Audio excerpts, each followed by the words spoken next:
എല്ലാവർക്കും വളരെ സന്തോഷകരമായ ഒരു സായാഹ്നം നേരുന്നു.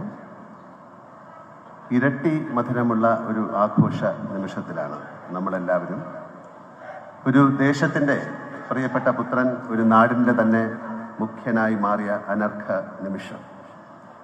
ഈ നിമിഷത്തെ അഭിസംബോധന ചെയ്ത് എന്ത് പറയണം എന്ന് എനിക്കൊരു കൃത്യമായ ഒരു രൂപമില്ല. എന്നാലും ഞാൻ എഴുതി വെച്ച കുറച്ച് കാര്യങ്ങൾ പറയാം.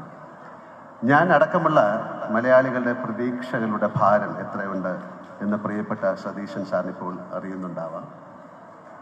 അത്രമാത്രം പ്രതീക്ഷകളോടെയാണ് കേരളം അദ്ദേഹത്തെ മുഖ്യമന്ത്രിയായി അവരോധിച്ചത്. ഒരാളെ മുഖ്യമന്ത്രിയാക്കാൻ വേണ്ടി നാടൊന്നായി മുറവിളി കൂട്ടിയ അനുഭവം കേരള ചരിത്രത്തിൽ തന്നെ വിരളമായിരിക്കും. പരവൂരിന് മാത്രമല്ല, കേരളത്തിനാകെ ഈ ഒരാളെ വേണം എന്ന് തോന്നാൻ കാരണം എന്താണ് എന്ന് ഞാൻ ആ ദിവസങ്ങളേറെ ആലോചിച്ചിട്ടുണ്ട്. സത്യസന്ധത, സുതാര്യത. ബഹുമാനപ്പെട്ട സതീശൻ സാറിന് ഇവ രണ്ടും പ്രകടമാണ്. ജീവിതത്തിൽ അങ്ങോളം മറ്റെന്തൊക്കെ കൈമോശം വന്നാലും ഇവ രണ്ടും കാത്തു സൂക്ഷിക്കാൻ അദ്ദേഹത്തിന് സാധിക്കട്ടെ എന്ന് ഞാൻ പ്രാർത്ഥിക്കുന്നു, ആശംസിക്കുന്നു.